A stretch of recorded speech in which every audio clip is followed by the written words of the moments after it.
Mayweather has stopped it. Wow, that is going to be controversial. That's a crunching right hand, and that must finish it. It must finish it. Taylor trying to catch himself, using his jab. Eats a right hand, another right hand, and he goes down. Oh my goodness! The dream is made real.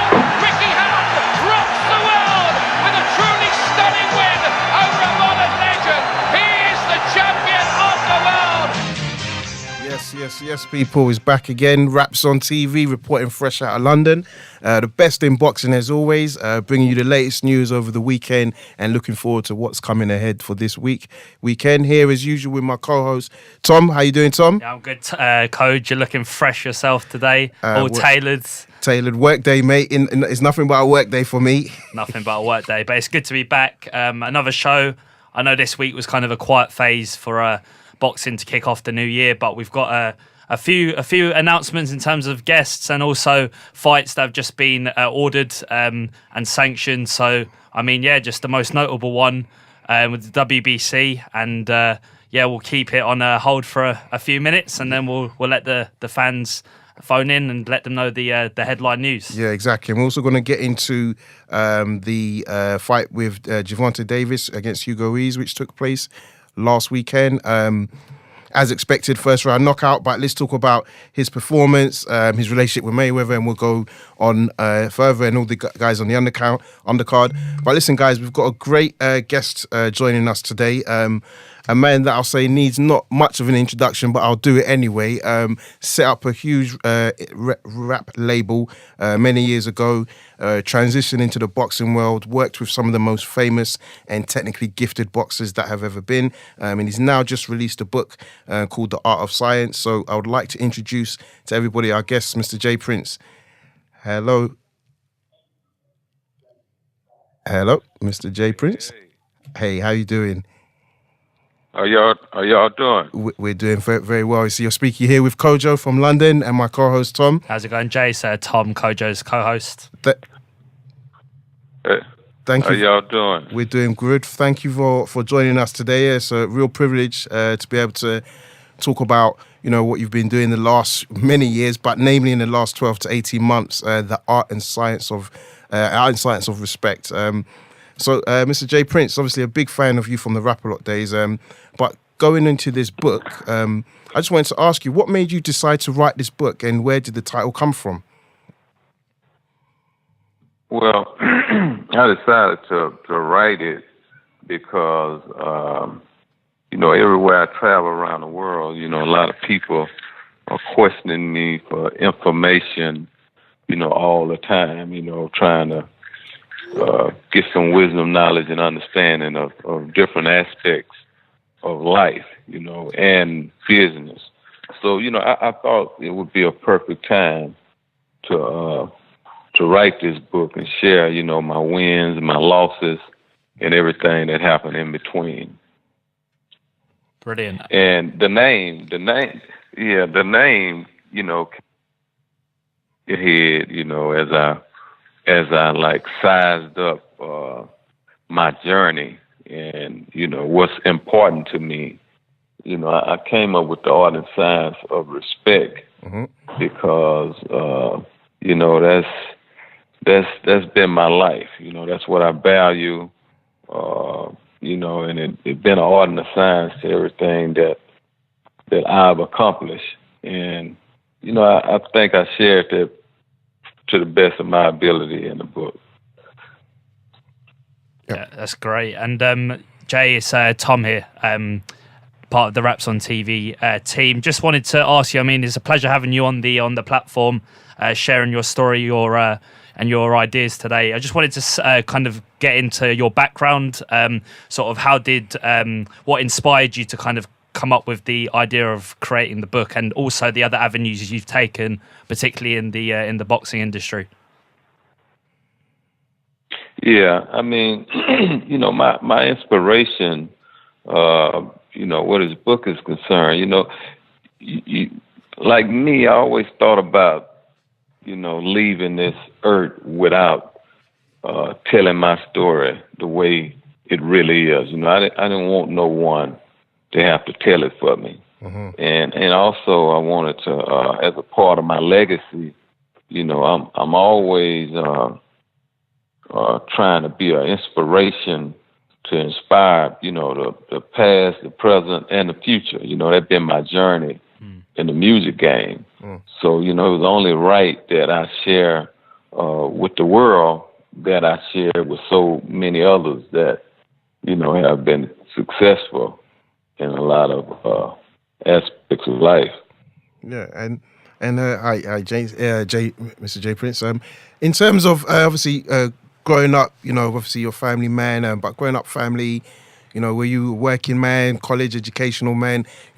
How did you get into the world, I guess, of business and the entertainment business, first and foremost? Yeah, I Hello. to school in the 9th grade. Yeah, okay. Yeah.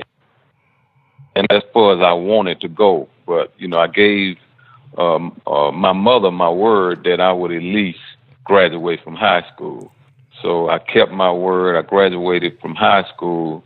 And after graduating from high school, my mindset was to get a head start on everybody that graduated with me, and I never allow them to catch me after I left school that last day. So that's the mind frame I was in as a 18-year-old. Nice. So I was able to accomplish just that. Nice. Yeah, and I mean, I guess at a young age, being able to, I guess, fulfill what you set out to do is always a great thing, right? It gives you great confidence.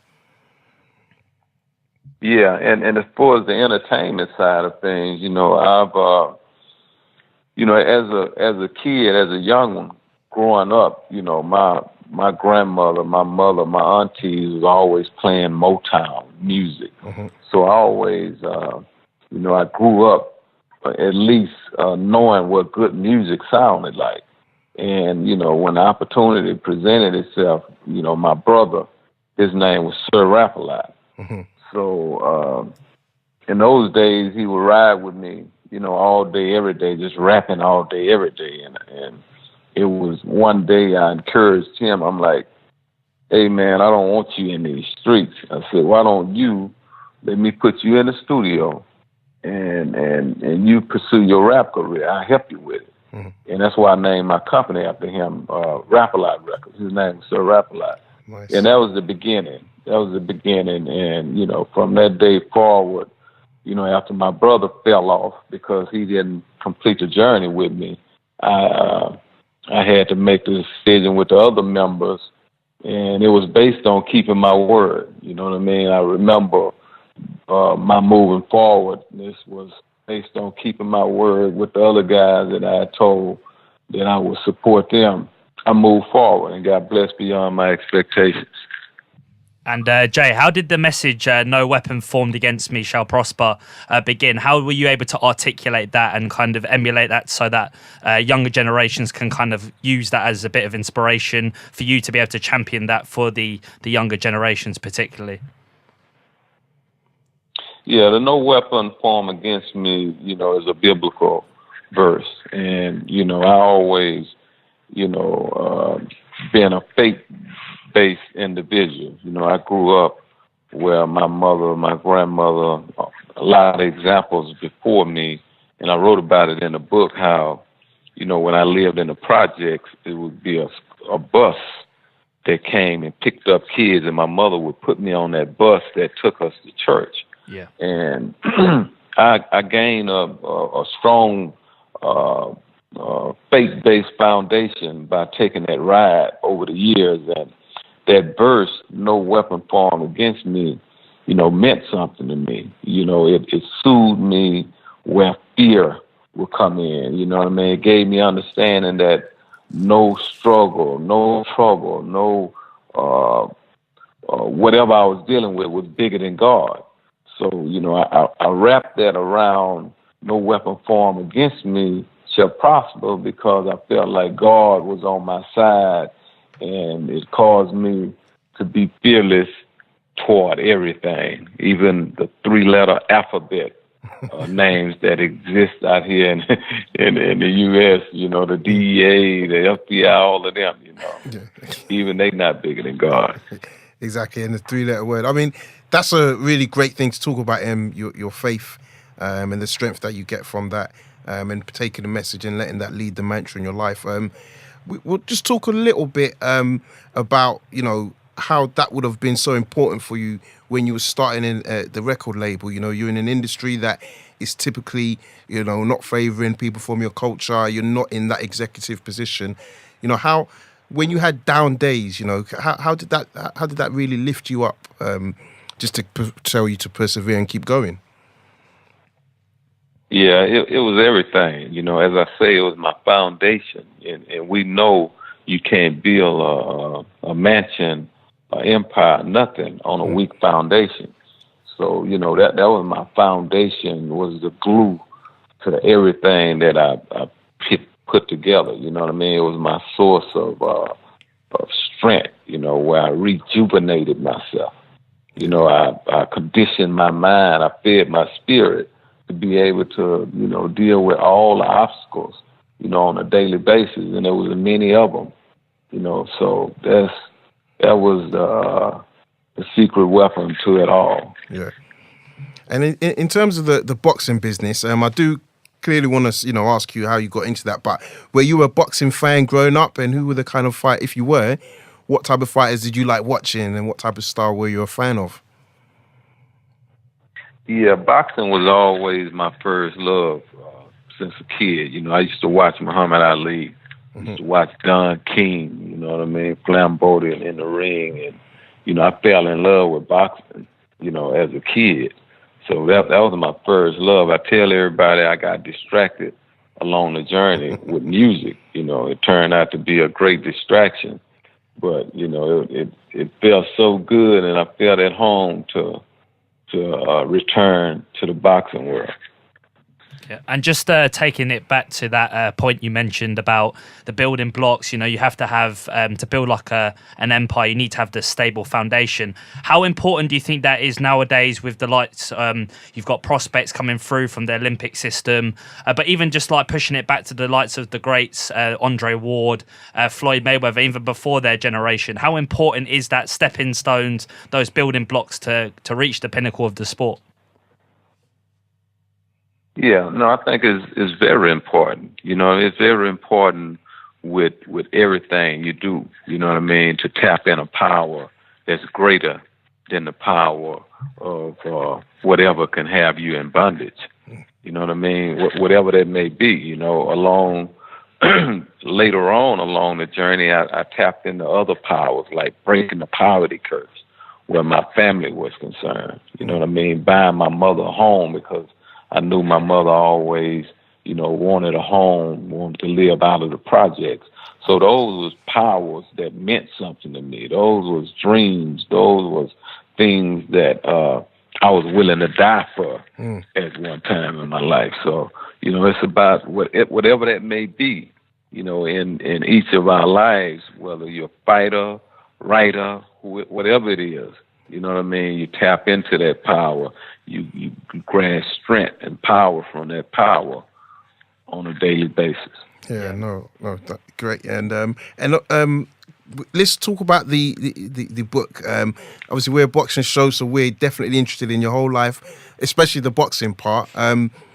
In terms of fans, boxing fans, what do you feel? Who do you feel you've interacted with that would make boxing fans be more appealed to your book? Oh, well, I interacted with, I started off managing Floyd Mayweather, Mike Tyson. Mike Tyson was the reason Floyd even came in the gym, that I had an opportunity to meet Floyd. Roy Jones, Diego Corrales, Sugar Shane Mosley, Winky Wright, Andre Ward. The list goes on and on. I had opportunity to work with a lot of the greats in a short period of time. It was really historical. You have a knife for talent.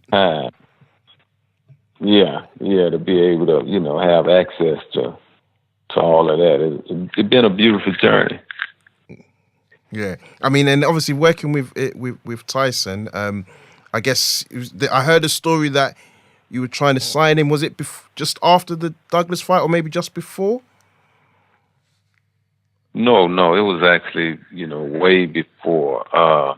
No, it was after the Douglas fight. Yeah, it was after the Douglas fight. What it was, I wanted to work with him. I wanted to work with his management team. Mm-hmm. And, I reached out to him, and he accepted the meeting. And I went out to Las Vegas and went in the gym where he was sparring. And, afterwards we went to his house and had a conversation. And, after that conversation, I felt like I was on the team. Mm-hmm. I felt like, okay, Mike told me I was on the team. I felt like I was on the team. And, the next day I woke up, I couldn't reach Mike. The lines had, been cut off. I couldn't reach him. So therefore, Floyd Mayweather had gave me his phone number while we were in the gym. Mm. And, he was like, call me, man, call me. So when I couldn't reach Mike, I called Floyd. Floyd came pick me up. And within a week, I was Floyd's manager. And what's interesting about that whole trip was before I went on that trip, I prayed for a champion. Everything I always wanted to accomplish in life, I prayed for it, even to this day. And I prayed for a champion. And when I came back, my prayers was answered. My eyes was on Mike Tyson, but I prayed for a champion, and Floyd Mayweather was a champion. Mm-hmm. So I got what I asked for. And just kind of with those two fighters, well, even starting with Floyd and kind of how you interacted with him, what would you say, if you were to sum up, what separated Floyd, the likes of those guys that you've named, Corrales, Mosley? Yeah, they were the same division. Which similar division? Yeah, what separated them? Yeah, so like what separated them? Different fighters. Yeah, different fighters have different work ethics. Different fighters have different lifestyles, different habits. You know what I mean? And when I observe Floyd's work ethic, his lifestyle, and all that compared to, Diego and some of the others, clean. You know what I mean? Floyd didn't drink. He didn't smoke. Floyd, the work ethic in the gym is second to none. This dude will, he's not looking at the clock when he go in that gym to leave early. He works out relentlessly. We'll be watching a fight on TV on a Saturday, a break day, and right after that fight, he want to take off running and do 8 miles. So, the work ethic, his work ethic compared to like 90-some% of the other fighters I observed, second to none. The only one I could put close to him, would be Andre Ward. He has that same type of work ethic that Floyd had. And I hadn't had opportunity to watch Shakur Stevenson, but I'm told that, he has a great work ethic as well. Yeah, and I mean, it's funny you say that. And there's a book by a guy called Malcolm Gladwell, Outliers, and he talks about that 10,000 hours. And when I see Ward and Mayweather, I think about those are guys that put their 10,000 hours in the gym to be the masters of their craft. So yeah, that's definitely interesting. You saying that as well. Can I just ask though, how did Mayweather get into your gym, or what was the? I know you said he gave you his card, but where were you and like what was he? How did that happen? How did he get in my gym? Yeah, how was he training with one of your fighters? Did you invite him into the gym? No. What happened with Floyd?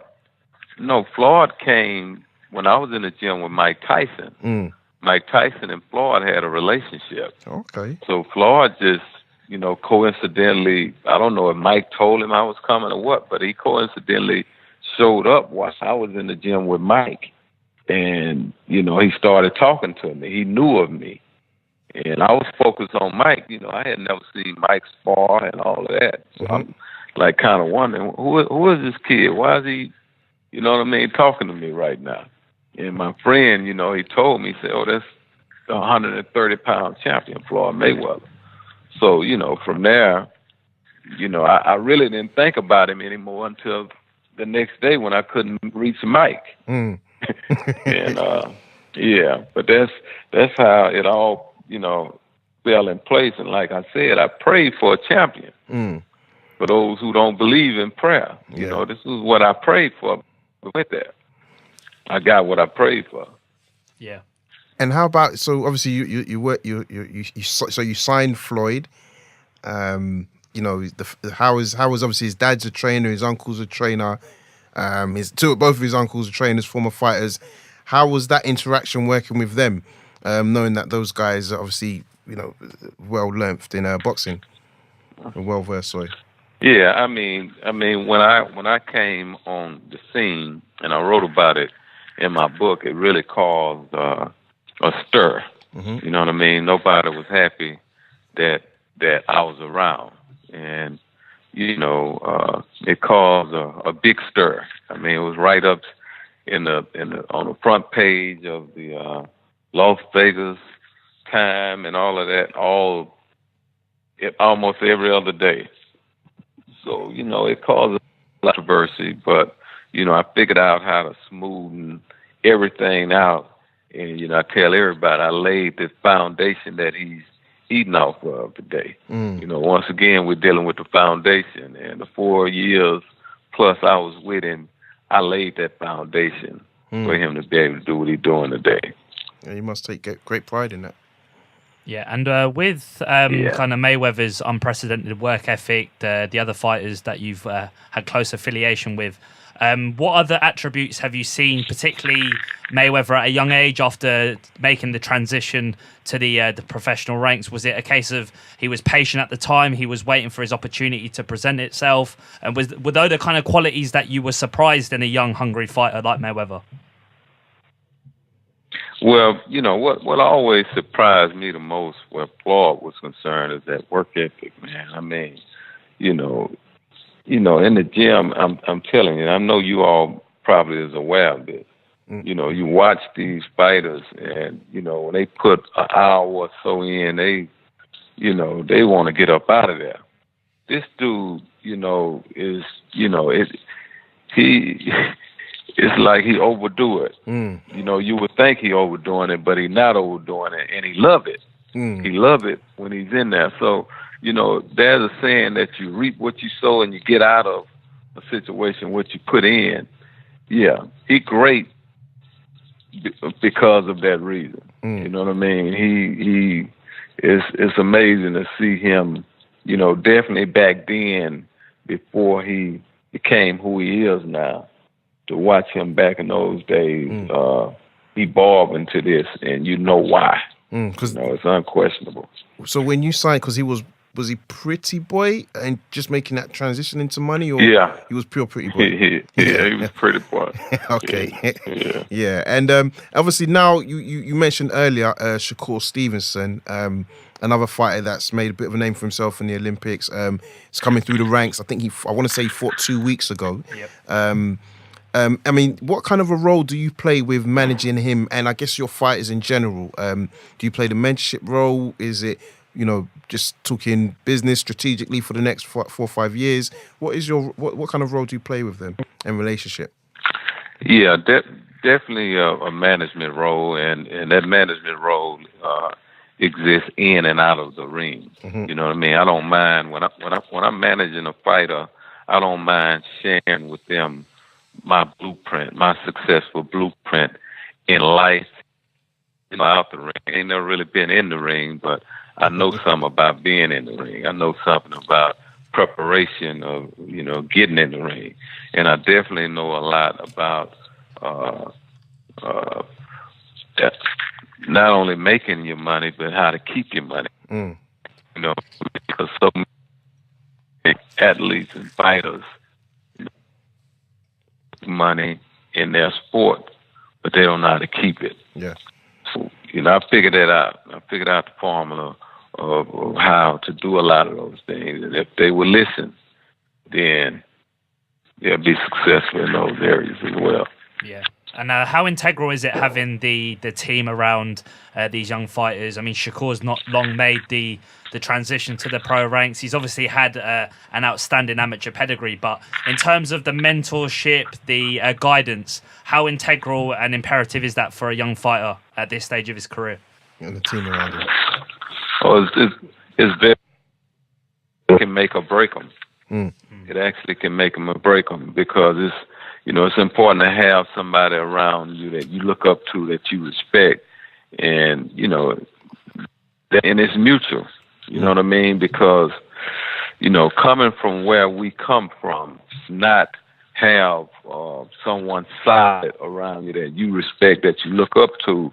You would use your own mind and your own understanding about a lot of things, and sometimes those things you can't come back from. Mm-hmm. So it's always, good to have access to that can be life-saving. Yeah, no. That's definitely important. And in regards to Andre Ward, I think it's fair to say for the UK boxing fans, you became, or your face was probably known a bit more with the, hostile relationship between Andre Ward and Kovalev. But just can you just tell us about how you got to work with Andre Ward, and obviously the opportunity. How did that meeting come about? How long have you known Andre Ward? I've heard stories that maybe you watched him fight in the amateurs. So yeah, if you just right. Yeah. Yeah, actually, I tapped into Andre Ward 2 years before he turned pro. Mm-hmm. So he was an amateur. Actually, 2 years before the Olympics. And, when I met Andre, Virgil Hunter, his trainer, had kind of reached out to me and told me, if you help me save, then he would win us a gold medal. He felt that strongly about Andre back then. And I'm like, okay, I want to see him. So I invited Andre to come out. Sorry, Jay. Houston. Sorry to interrupt you. I was going to say it cut out. Could you just repeat? And when you said from the Virgil Hunter story, sorry, we missed you from when you said if you can save. Yeah. Sorry. Yeah, Verge told me if, I could help him save Andre from the streets, he would win us a gold medal. Mm. Because at the time, Andre had 1 foot in the street and 1 foot in the street and 1 foot in the boxing ring. Mm. So, Andre wasn't always Andre Ward that we know today. And so, I asked him then, I said, well, let me see him. And that's when I invited him to Houston and put him in the ring with some grown pros, established pros. And he whooped them all. I mean, really convincingly. Wow. And I was sold at that point. And from there, I had a conversation with Andre Ward, and, to try and see where his mind frame was, and to see why, he was a little off balance. And he shared with me, the importance of his family, and the reason he wasn't as focused as he would have liked to have been, because he had responsibilities and his family. So, once he and I agreed on, me being there to help him where those responsibilities was concerned, he gave me his word that he would devote 100% of his time to boxing. And he kept his word and won us that gold medal. Mm. Wow, that's fantastic. And then in terms of working with him on the professional level, obviously, were you managing him throughout his professional career, or did you kind of take over when he made that return to the boxing? Oh, no. Yeah, no, I was there from day one. When Andre Ward won the gold medal, he flew straight from Greece to Houston, Texas, to honor his word with me. I was doing everything based off of his word. Fantastic. Prior to then. And after he won the gold medal, everybody else trying to, put him on a private jet and take him all these other places, he was loyal, kept his word, and came and signed with me. Wow, that's really fantastic because, to say when you look at Ward's career as a whole, he's really, for me, he's definitely a pound for pound. You look at the Super 6 series, he made a massive name for himself, defeated some super tough guys in all manners of way. Carl Froch outmanned him, Kessler just outskilled him, Kovalev just beat him up. So, yeah, I think, to talk about his career, I think that's fantastic. And I'm going to make sure that we kind of promote the work you've done through our platform, because I think when I look at Andre Ward's career as a whole, I think he's a standing example. He's a family man, a man of faith, and he's very respectful. And I think the fact you two work together kind of sums it up really well, the art and science of respect. Definitely. Yeah, definitely. Yeah. So yeah, in terms of Ward, obviously he comes across as someone who's got high ambitions, quite intelligent. Could you say that was something else you saw in him outside of being a fighter? Oh yeah, most definitely. Once he got focused, he was able to evolve. You know what I mean? And he's a guy that asks a lot of questions. So he would pick my brain nonstop because he wanted to learn. Yeah. He wanted to learn, and I watch him evolve. I watch him even use my own tactics on me. In what way? So, yeah. Can you elaborate? Well, in negotiation, he would pick up real quickly after different things he would see me do or whatnot, and wow, I was proud of that. Oh, that's nice. And just to kind of finish, it's been a great kind of conversation about how you've made the kind of jump from where you started off right through to your involvement in the boxing industry. What do you make of the UK scene at the moment, and how kind of the US market particularly are trying to emulate that? Do you feel boxing is big in the UK? What's your perception? Yeah, definitely feel boxing is big in the UK. It's on a whole different level in the UK than it is here when it comes to the people coming out and supporting their own. Yeah. I dream of us catching up with the support system that you all have out there where boxing is concerned. Yeah. And does any kind of fighters from over here take your eye, from the Olympics to the more seasoned pros? Is there anyone that you think captivates? Yeah. When I was out there, I came out there for the 2012 Olympics, 2016 Olympics, 2012 London, and Joshua. I saw Joshua then, and I wanted to be in business with him then. And I would like to be in business with him now. So I saw everything taking place where he was concerned before it happened. And it's beautiful to see him and all his success right now. Yeah, and what in at the Olympics days did you see? Did you have the vision where you saw he was going to get to where he is now, effectively? And what was it that you saw? Yeah, I saw. Well, I saw all the potential.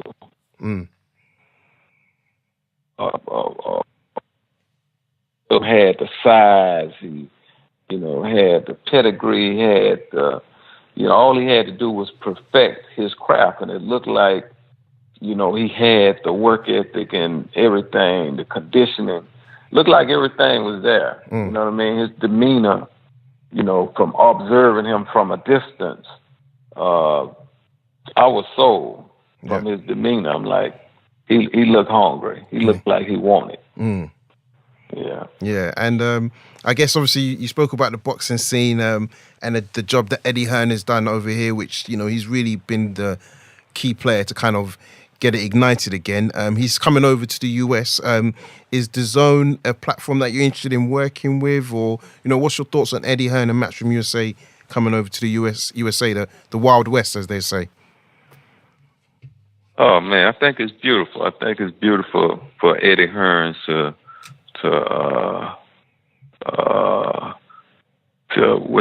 diversify his portfolio. Nice. You know what I mean? I love his energy. I know Eddie, and it's a beautiful thing. I look forward to seeing him mix it up. You know what I mean? Bring some of that UK love over here, that promotion style. Yeah. The way he promote, I tip my hat to the guy. Nice. And in terms of fights, have you been over to the UK recently to watch any fights? Or are you planning to come over? Joshua's obviously got a big show coming up. Yeah, been a while. It's been a while. The last fight I think I saw over in the UK was Frotch against Grove. So it's been a minute, but I am getting ready to come over to the UK with Drake, with the tour. So I'll be coming over there, I think, next month. Okay. So, I mean, would love to. I know your time is going to be more than occupied, but would love to get you in the studio. We're in central London. Do another interview, get it on tape as well, and obviously meet you and just discuss the world of boxing and other things as well. Okay, sound like a plan. Yeah, and I mean, Jay, it's great to kind of show your versatility within the industry. I mean, it's rare that we see a high profile name like yourself have such success with the book, with your music label, and also now the boxing, and how that's kind of given you more direction to bring along all these top prospects. So it's an absolute privilege speaking with you on that note. And hey man, it's a privilege and an honor on this end. I appreciate you all for inviting me, and y'all can definitely, everybody that's listening can definitely follow me at J Prince Respect. Yeah, that's what I was going to say. If you before you want to do your social media, and the book Art and Science, that can be found. You want to just talk about where people can find that? I know it's an audio book, but I'll let you go ahead.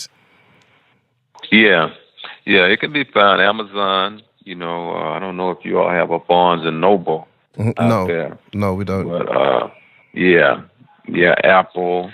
It's everywhere. All the digital platforms. And I plan on.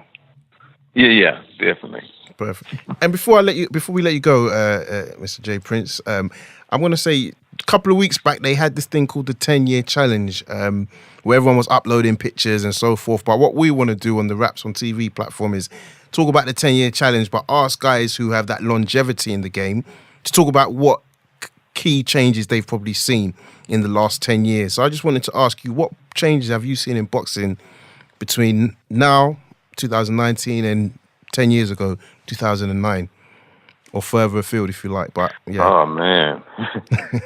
Well, I've seen HBO. Yeah. Evolve. And as we know, HBO has always been a player where boxing was concerned, and that was a surprise to me. But it's a lot of changes taking place. With the streaming and the whole social media movement, and hey. I'm loving every moment of it. Yeah. Oh no, that's really good to hear. So listen, again, J Prince, thank you very much. Everybody, go and check out Art and Science and Respect. To be fair, I've got a physical copy, Mr. Prince, so hopefully I'll get a bit of an autograph when you're in London as well. But listen, really enjoying reading that. Thank you again for your time, and wishing you all the best. Appreciate it, bro. Cheers. Thank you. Take care. Cheers. Bye-bye. Bye. Thanks. Bye-bye. Thank you. So yeah, thanks guys. You saw there, that was a good half an hour or so interview with a legend in the game. You heard who he's been working with quietly behind the scenes, men like Andre Ward, Mayweather, Tyson, Mosley, Corrales. We probably could have spoke for another half an hour with the boxers that he's worked with and getting some deep stories. And hopefully, if he comes to London, we can take him up. I'll say take him up, but yeah, hopefully we can find a way to stalk him and get him in the studio. Yeah, but definitely without the Drake though. But no, all love on the Drake side. So yeah, guys, listen, really appreciate you guys tuning in.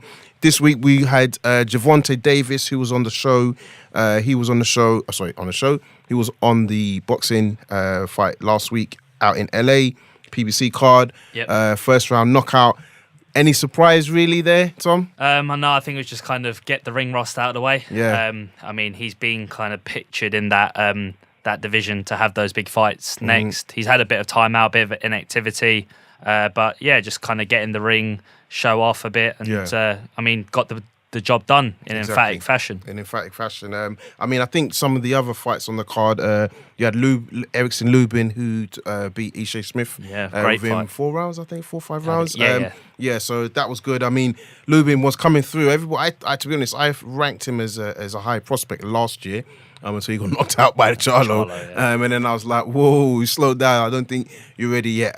So I think Ishe Smith is probably a good fight to kind of get your name back out there, get you back on the TV network and, give you a bit of confidence because, Ishe Smith does bring it and he's a bit of a name. Yeah. Looking into this week, we've got Leo Santa Cruz, who's fighting out in LA. Yeah. I mean, his opponent, is what it is. Leo Santa Cruz, you put him as a favourite. So to be honest, I really want to talk about the fact that on the fight, Fox are going to be doing something different and they're going to have Mikey Garcia and Errol Spence Jr. doing a face-to-face. Yeah. I think that's going to be really interesting because we're probably about, maybe a month or so out from the fight. Yeah. The size difference, between now and then, you can't do much. So actually, that on Saturday night, we're going to see not the levels, but the size and the shape of Garcia. Are you looking forward to seeing that face to face? Yeah, I mean, as well, you kind of with the first, head to head. Yes. Spence was probably a bit over the weight. Exactly. But I mean, the size difference was staggering.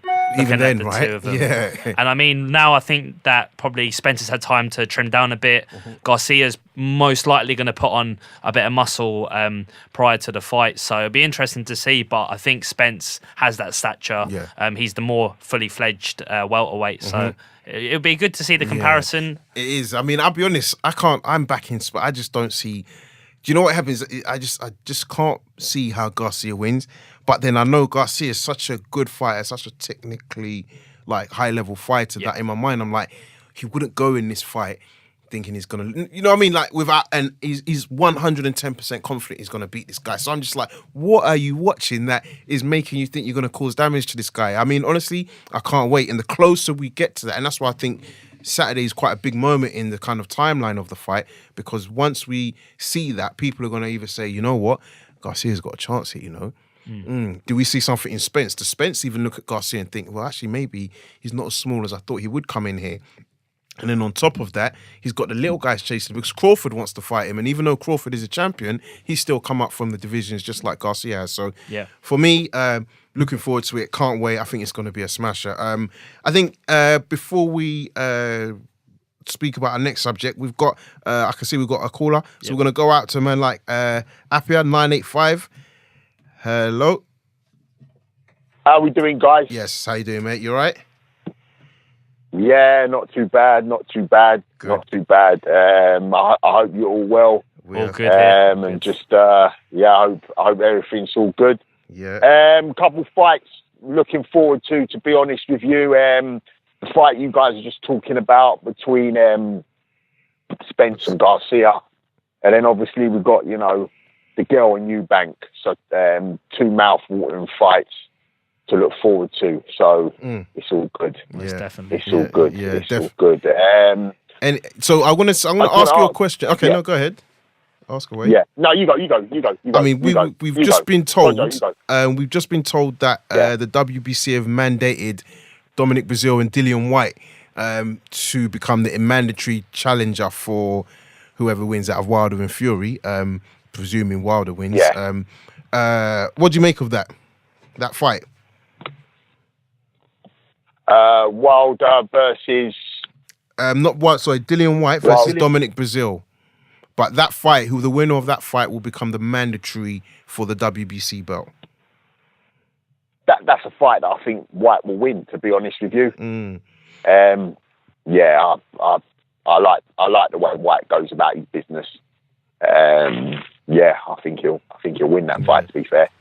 And do you think the momentum's with Dillian Whyte at the moment? I mean, we kind of look back now, maybe 12, 15 months, and we think, well, Whyte hasn't had to take these risky fights. Do you think it's a case now that the WBC will, I know they've ordered an interim belt, and there'll be a lot of speculation about why that's been imposed, but do you think it's a case now that if he wins this fight with Breazeale and does it in scintillating fashion, that he has to have a fight with the winner of Wilder Fury next? It's paramount that he gets that world title shot.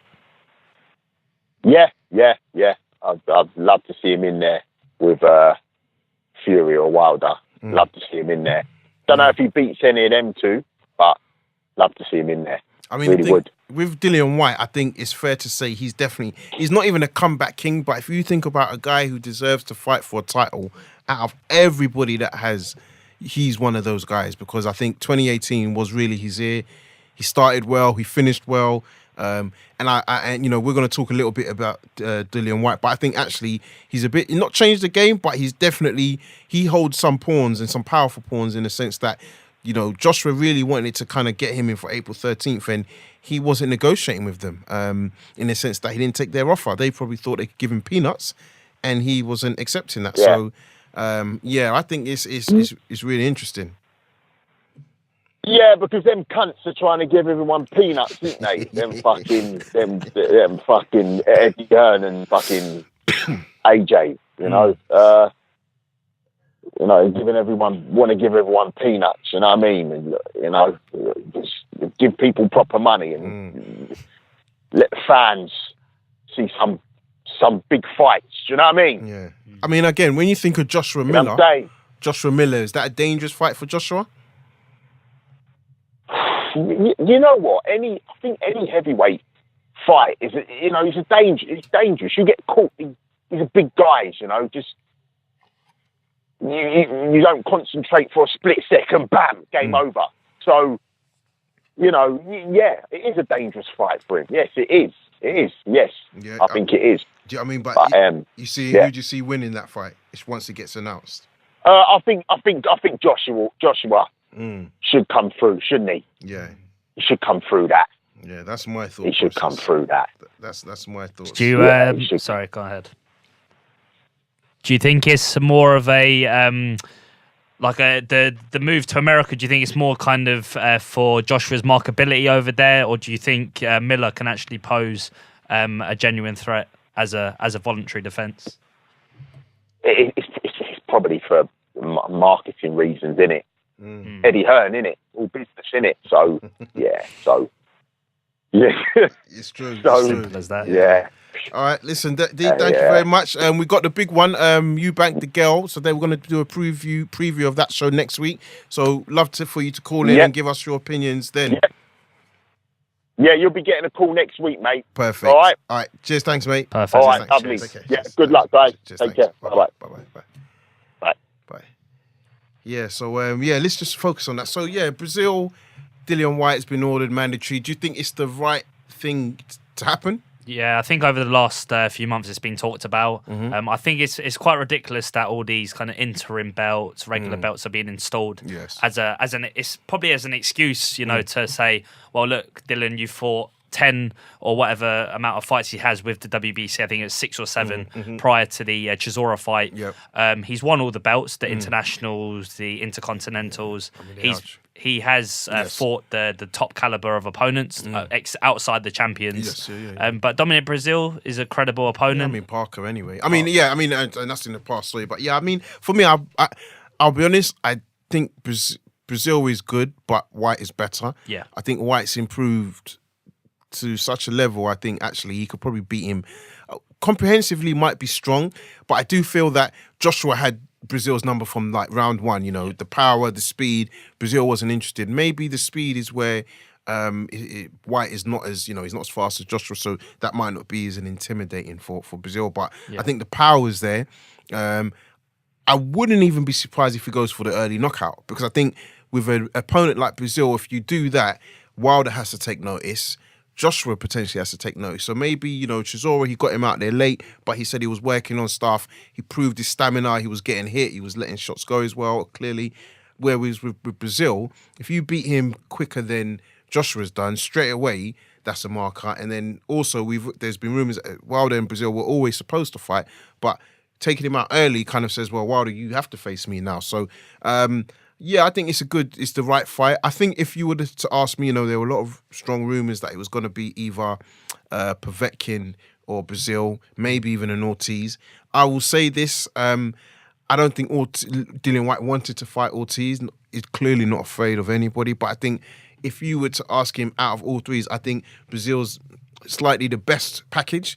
Yep. Name, opponents he's faced. Stylistically, Styles, taller, exactly. And I mean, Whyte's been used to fighting short, stockier Yes. guys in his past few fights. So it'll be a good kind of test for him. Yeah. See how he adapts to that style. Precisely. And that will set him up then for a Wilder, or a Fury. But this is the thing where it gets tricky now, right? Because we all said that Fury beat Wilder in the first fight. Yeah. They're going to rematch. We're hearing maybe May 18th, around maybe last week of May. Who knows? Yeah. Hope it's May. I hope it's in June, preferably. But if Wilder wins, that's the only way Dillian Whyte gets a shot. Because if Fury wins, we know there will definitely be a rematch clause in Wilder's favour. I think if obviously Wilder wins, he can get away and do what he wants. So I think it's kind of be interesting for Dillian Whyte, because then you look at that, and let's just say May, June, Wilder Fury fight. Whatever happens, you're probably talking about another 4 or 5 months before he gets anywhere close. So Whyte fighting in April is probably going to want to get out in September. Will Joshua throw him a bone to fight in September? But that's it. They're all tied up at the moment. I mean, if the Fury Wilder fight happens in June, Joshua's been kind of tipped to fight in June as well. So yes. I mean, Dillian Whyte's not going to hang around. Yeah. But then who you go through the list? All he does is and it sounds really weird saying this, but he starts building better CVs than the champions. Because after Brazil, he beat Nisse, and I think he can beat Brazil. He would then fight Povetkin, I think is, but Nisse, Povetkin and Ortiz, and he fights Ortiz and beats him as well. Yeah. You're going to look at his record and be like what? Who else has he got to beat? Yeah, exactly. You know, so I do think it's going to be interesting. But I do like that fight, and I think it's a fight that as fans we should get behind. I'm here in April. That date should get made. So if that is the case, let's crack on and give these guys our support. But like I said, it's a relatively quiet weekend in the UK front. I know, Tom, you're going to a show, York Hall. Do you want to just quickly talk about that? Yeah, so the first British Warriors show of the year, just kind of a stacked card. You got Jez Smith in the first major title fight for the Southern area. Got Jeffrey Ofri, the Southern area lightweight champion, defending his belt in the first voluntary defence, and then Mason Smith's on the card. So yeah, there's Mason Smith's back, yeah? Yeah, so a combination of the nice guys that are making that transition to major titles. He's from your area, you know that? Yeah, Finchley, yeah. No, Harrow he fights out of Finchley, but Mason Smith is from am I thinking Jez Smith and Mitchell, they're from Harrow. From that's what I'm thinking, even then, I mean, all these guys, they're tipped as prospects, but there's a lot more fighters now on the small hall scene making that transition as contenders, as major title. There's shots there for them, and I think I think the way kind of boxing nowadays is accelerated. A lot more of these guys are going to get those shots earlier on, and we even see with the likes of Buatsi, Cordina, they're kind of on the major platforms now, but they've had to build their way up, pedigree, and exactly with the next gen shows and everything. Yeah, it should be a good show. Looking forward to it, and just to see. And next week we've got the big one. I say the big one, but Eubank versus the girl. Looking forward to breaking that fight down next weekend. Next week. Looking forward to next weekend. So guys, listen, we're gonna roll out, but I appreciate all the support again. If you want to go and follow Jay Prince, his Instagram is @JPrinceRespect.